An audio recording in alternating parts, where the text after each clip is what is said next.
The next speaker on the list is the Honorable Bharrat Jagdeo.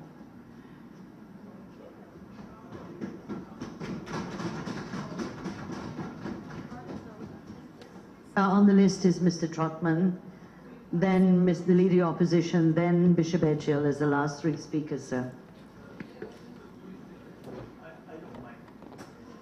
Mr. Speaker, I don't mind speaking anywhere in the order. I suspect our dear friend, the Honorable Member, Mr. Trotman, very happy with me coming before him. Mr. Speaker, I rise to support the motion in the name of Bishop Edgehill, Honorable Member, a motion that seeks to enhance transparency in public life. Mr. Speaker, I too would expect that we'd have the full support of the House in this motion, in the passage of this motion. But what I've heard this afternoon leads me to believe that my expectations may not be grounded in reality. Mr. Speaker, we have heard members of the government on the campaign trail and now in government on a daily basis lecture the country about transparency and about being accountable in public life. And here is a unique example in this National Assembly today for us to prove that this is not just rhetoric on the part of the government. We have a golden opportunity to set the bar higher for everyone. And Mr. Speaker, what we have had in response to this call for people, for all the members of the National Assembly to work together to do this, to raise the bar for politicians so that rumors and innuendos will not govern the lives of people in political office, that they will not destroy the character of people, that our young people, if they can be spared of this mode of campaigning and this destructive behavior of politicians towards each other, they may feel that politics is one of the professions in which they can serve the country, and we may be able to attract our brightest young people in this regard. And it is no excuse to say that the People's Progressive Party did not do this in the past, so we should not do it now. If we believe in higher forms of transparency, and we have had the gold standards of transparency quoted to us from several reports. The Honorable Prime Minister gave us the issues surrounding disclosure relating to the Public Integrity Commission in Europe. And that's laudable, and we should all aspire to it. The bar cannot be what happened in the past. It is what is ideal, what is good for the country. That should be the bar to which we aspire. And this legislation here seeks to do that. So, but what we've had, Mr. Speaker, so far from the speeches I've heard is misdirection. Clearly, the government does not intend to support this motion. It has brought a motion before us to alter this motion to make public in future, some from June 2016 onwards, the declarations, etc., before us, as though accountability and transparency in public life has a timeline, a future timeline only. So we have heard the Honorable Prime Minister very eruditely, I was going to say cleverly, point out that the income tax provides only for 7 years back for you for taxable income, and that beyond 7 years, the Guyana Revenue Authority cannot ask you to pay income tax. That is true. But that is the income tax legislation. What we're asking members of the National Assembly today to do is to pass legislation to give effect to a motion to take out of all of our people who have to pay taxes and are subjected to our income tax laws, to select a group of members of parliament and to pass special legislation to set the bar higher for them because they are members of the National Assembly.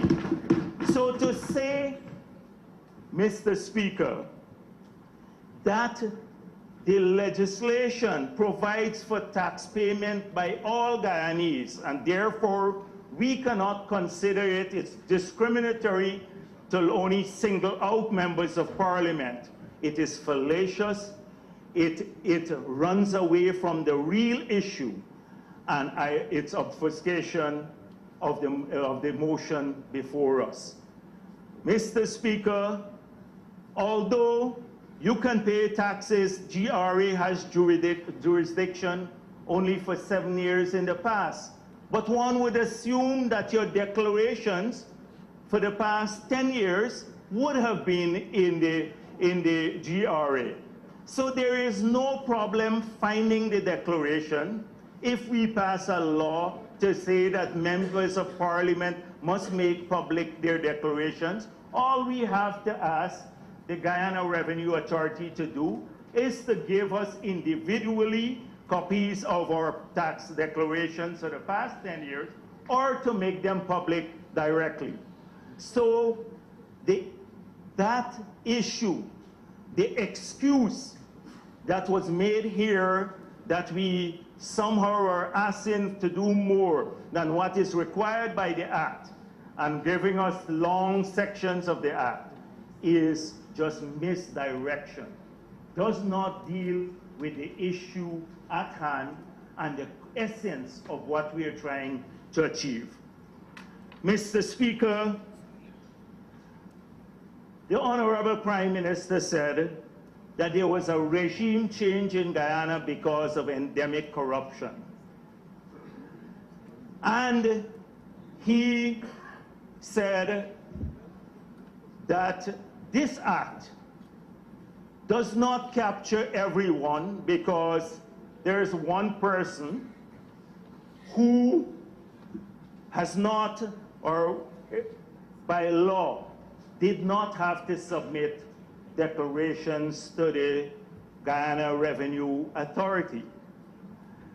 And that somehow, if we do this now, if we go back 10 years, we will be doing something that is inimical to the interests of the people of this country.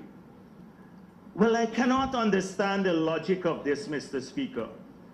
If the corruption was in the past, if it was under the PPP, would you not be anxious to have those same PPP members reveal to the nation and make public their tax declarations? Would it not be the logical thing to do. And since the government members are so perfect, and they did not have any, then they would have nothing to worry about. It is only the so-called corrupt and endemically corrupt PPP members who will suffer because they must not have been transparent. I would think that the government would grab at this. Grab, here is the PPP member, here are the PPP members volunteering, bringing a motion to make public their declarations for the past 10 years. You've been saying they're corrupt, genetically corrupt, all sorts of things. And that was said, and here you're missing this golden opportunity. And that is being replaced by a motion to start transparency from June 2016. Just to start transparency from June 2016. Mr. Speaker, what are we trying to avoid here? I went back and I thought about it, and I said, why would the government not want this to happen? Why? And one, I came up with the following explanations, Mr. Speaker. One is that it will show that a lot of falsehood. It will reveal that a lot of what has been rhetorically or in an accusatory manner being peddled about many members on our side, that it is false. And secondly, Mr. Speaker, since the Integrity Commission Act was brought into the discussion, because our motion focused mainly on the GRA and making public tax declarations. But the Honorable Prime Minister went on to say, why did we not include the Integrity Commission? And why don't we want to make public the Integrity Commission declaration? And since he has said that, Mr. Speaker, we are prepared to rise to the challenge today and amend our motion to also make public the Integrity Commission filings, Mr. Speaker. And I hope that since we have done that, we will have unanimous support on the other side. Mr. Speaker, we will submit 2 amendments. We will submit an amendment to make public the Integrity Commission declarations for the past 10 years, along with declarations to GRA, and we will urge the government in the same motion to take legal action urgently, criminal action, against those who have not submitted their returns to the Integrity Commission. Mr. Speaker, earlier this week, we wrote the Commissioner of Information requesting access to official documents. And what we've asked for is the names of all members of Parliament who failed, refused, and/or omitted to file with the Integrity Commission the Declaration of Financial Affairs as is required by Section 13 of the Integrity Commission Act, from the time the said act came into force and for the years for which they are in default. So, Mr. Speaker, we are seeking now to make public and to get from the Commissioner of Information the names of all of the people who have not submitted statements, their returns to the Integrity Commission from the time the act came